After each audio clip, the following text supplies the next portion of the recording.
పాదయాత్రకు చాలా ప్రాముఖ్యత ఉన్నది.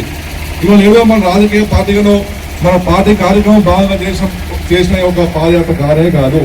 ఈ రోజు ఈ మండలంని తీసుకొచ్చింది బీఆర్ఎస్ పార్టీ. ఆ రోజు ఎమ్మెల్యే రసమే బాలకృష్ణ గారు. మరి తెచ్చిన మండలానికి జిల్లా కేంద్రం నుంచి మంచి రోడ్డు ఉండాలి. పొద్దున చేస్తే యువకులు కానీ, లేడీస్ కానీ, చిన్నపిల్లలు కానీ, స్కూల్ పోయేవారు కానీ, పాలు అమ్ముకుంటారు కానివ్వండి, కూరగాయలు అమ్ముకుంటారు కానివ్వండి, అందరూ కూడా కరీంనగర్ పోవాలంటే ఒక మంచి రోడ్డు ఉండాలనే ఉద్దేశంతో అప్పుడు ముఖ్యమంత్రి కేసీఆర్ గారు ముఖ్యమంత్రిగా ఉన్నప్పుడు వారు కరీంనగర్కి వచ్చే సందర్భంలో వారు స్వయంగా కరీంనగర్ లో 72 కోట్ల రూపాయలు విలువ చేసినటువంటి ఫండ్స్ ఈ పేపర్ కాగితాన్ని రాష్ట్ర ముఖ్యమంత్రి కేసీఆర్ గారు రసమై బాలకిషన్ గారు చేతిలో పెట్టి రసమై చేసుకోపోని గన్నెర వరకు రోడ్డు చెప్పించినటువంటి పేపర్ ఇది. ఇవాళ ఈ ప్రాంతానికి సంబంధించిన ఎమ్మెల్యే గారు మీరు మళ్ళా మీ ముఖ్యమంత్రి గారి దగ్గర పోయి ఈ కొత్తగా రోడ్డు కోసం తీసుకొచ్చాల్సిన అవసరం ఏమీ లేదు. ఈ డబ్బులు ఆల్రెడీ మా రసమై బాలకిషన్ తీసుకొచ్చి పెట్టింది మీకు. ఈ పని చేయడానికి మీకు అయ్యే నష్టం ఏందని చెప్పి మేము అడుగుతున్నాం. డబ్బుల కోసం కొట్టాల్సిన అవసరమే లేదు.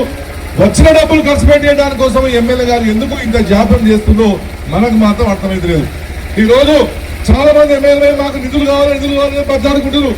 వచ్చే నిధులు ఇవ్వడానికి నీకు వచ్చే నష్టం ఏందని చెప్పి మనం అడుగుతున్నాం. గన్నేరువరం నుంచి కరీంనగర్ పోవాలంటే ఓ ఆటోలో అయినా ఒక ప్రెగ్నెంట్ ఉమెన్ పోతే ఇక్కడ వచ్చే వరకే ఆటోలో ప్రెగ్నెంట్ అయ్యే అవకాశం ఉంది. రోడ్ అంత గలీజ్ ఉంటుంది. పిల్లలు స్కూల్ పోతే లేటుగా పోతున్నారు, పరీక్షలు పోతే లేటుగా పోతున్నారు. దీనికోసం రోడ్ వేయడానికి మరి ఇది కనబడతలేదని చెప్పి మేము కవంపల్లి గారు అడుగుతాం. గతంలో రసమై బాలకిషన్ గారు ఎమ్మెల్యే ఉన్నప్పుడు మేము తీసుకొచ్చిన పేపర్ రాకముందే ఇక పేపర్ వచ్చిందా అని చెప్పేసి అన్ని నియోజకవర్గ రోడ్ల మీద ఆయన పాదయాత్రలు చేసిండు. ఆయన పాదయాత్ర చేస్తే రోడ్లు రాలే. ఇక రసమై తీసుకెళ్తే రోడ్లు వచ్చినాయి. మరి ఇవాళ నీకు నీ పాదాలు అడగలేవా? ఈ రోడ్ల మీద నడుచుకుని పోయే సంగతి మీరు మర్చిపోయినా అని చెప్పి ఈ సభావేదిక మీద నుంచి మేము అడుగుతున్నాం. కాబట్టి మిత్రులారా, ఈ రోజు బీఆర్ఎస్ పార్టీ మాత్రమే ప్రజల కోసం ఉన్నది. ఇక్కడ నిన్నగాక మొన్న కళ్యాణ లక్ష్మి, షాది ముబారక్, రైతు బీమా రద్దు చేస్తే అందరం కూడా మానకొండ నియోజక కేంద్రంలో వేలాది మందిగా ధర్నా చేసినాం. మీ అందరూ గుర్తుంచుకోవాలి. ఇవాళ మనమే ముందుంటున్నాం మీ యొక్క ప్రజల కోసం. ఇవాళ భారతీయ జనతా పార్టీ ఇవాళ ఈ రాష్ట్రం మొన్న నరేంద్ర మోడీ గారు వారు కొత్త కమిటీని ప్రకటించారు. కొత్త కమిటీలో ఈ రాష్ట్రానికి సంబంధించిన భారతీయ జనతా పార్టీ ఎవరి ఒక్కళ్ళకు కూడా వారు కమిటీలో స్థానం ఇవ్వలేదు. ఎందుకో తెలుసా మీకు? బీజేపీ వాళ్ళు ఇక్కడ మొత్తం మంది ఇక్కడ ఎంపీలు, మా ఎమ్మెల్యేలు అందరూ కూడా రేవంత్ రెడ్డితో కుమ్ముకై ఫైనల్ చేసుకుంటారు. కాబట్టి మోడీ ఇక్కడ బీజేపీ నుంచి ఎవ్వరు ఢిల్లీకి తీసుకోవాల్సిన దమ్ముడు. ఇది దయచేసి ఇక్కడ గమనించుకోవాల్సిన అవసరం. గతంలో ఇక్కడ నుంచి కేంద్ర మంత్రికి ఉన్నాడు బండి సంజయ్ గారు కూడా కేంద్ర కమిటీలు ఉంటాయి.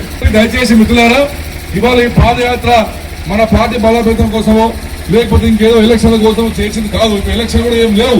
ఇవాళ ఈ ప్రాంతానికి సంబంధించినటువంటి మా బీఆర్ఎస్ పార్టీ శ్రేణులకు రోజు ఫోన్లు వస్తున్నాయి. రోడ్డు అని. రసమై అన్న కార్లు పోతున్నాను సేమ్ మహిళలు ఫోన్ చేస్తున్నా మేము ఊళ్ళో పోటీ తిరగలేకపోతాము. రోజు దుమ్ము వస్తుంది, రోగాలు వస్తున్నాయి. ఆ దుమ్ముతోటి మా పిల్లల హెల్త్ ఖరాబ్ అవుతున్నాయి, మా రోగాలు వస్తున్నాయని చెప్పిన సందర్భంలో మన పార్టీ నాయకులు, బీఆర్ఎస్ పార్టీ నాయకులు కాదు మాయ కాదు ఈ ప్రజల కోసం అని చెప్పి 18 కిలోమీటర్లు పాదయాత్ర చేసినందుకు వారందరికీ కూడా మనం సంగీతం ప్రకటిస్తున్నాము. వెంటనే మేము కవంపల్లి సత్యనారాయణ గారిని డిమాండ్ చేస్తున్నాము. ఈ ప్రాంతానికి సంబంధించిన ఇద్దరు మంత్రులు పొన్నం ప్రభాకర్ గారు కానివ్వండి, అదేవిధంగా మన మంత్రి శాసనసభ్యులైనటువంటి వారిని కానివ్వండి డిమాండ్ చేస్తున్నాము. శ్రీధర్ బాబు గారిని మీరు వెంటనే ఈ రోడ్ ఎగినా మీరు పోయకపోతే ఇప్పుడు ఎంతమంది అయితే ఇక్కడ ఉన్నారో దీనికి 10 రేట్ల మంది అటు వస్తాం. మనం దయచేసి గుర్తుంచుకోండి. మొత్తము రసమై బాలకిషన్ గారి ఆధ్వర్యంలో రాజు రావటాన్ని దిగ్బంధి ఇవ్వడం కన్ఫర్మ్. 1 మంత్ రసమై గారు నిర్ణయం పెట్టిండు. మేము రోజుల పడగా ఇక్కడ బుల్డోజర్లు వచ్చి పనులు పెట్టకపోతే దీనికి 10,000 మంది వచ్చి మాత్రం అక్కడ టెంట్ వేసుకొని కూర్చుంటాం. అప్పుడు ఏం కావాలో దాన్ని చూద్దామని చెప్పి తెలియజేస్తూ రసమై బాలకిషన్ గారి నాయకత్వంలో ఇంతమంది బీఆర్ఎస్ పార్టీ శ్రేణులు ఇంత ప్రజలు పెద్ద తల్లి వచ్చిందంటే ఇవాళ ప్రజలకు రసమై మీద ప్రేమ ఉన్నదా లేకపోతే కవంపల్లి ప్రేమ ఉన్నదా అని చెప్పి మనకు అర్థమైపోతున్నది. రానున్న రోజుల్లో మళ్ళీ మనదే హవా, మనదే ప్రభుత్వం, మనదే వ్యవహారము. మళ్ళీ రసమై బాలకిషన్ గారిని బ్రహ్మాండంగా మెజార్టీ ఎమ్మెల్యే గెలుచుకొని మనం పని చేసుకోని చెప్పి కోరుతూ ఈ అవకాశం ఇచ్చిన పార్టీ అధ్యక్షులు ధన్యవాదాలు. జై హింద్, జై తెలంగాణ.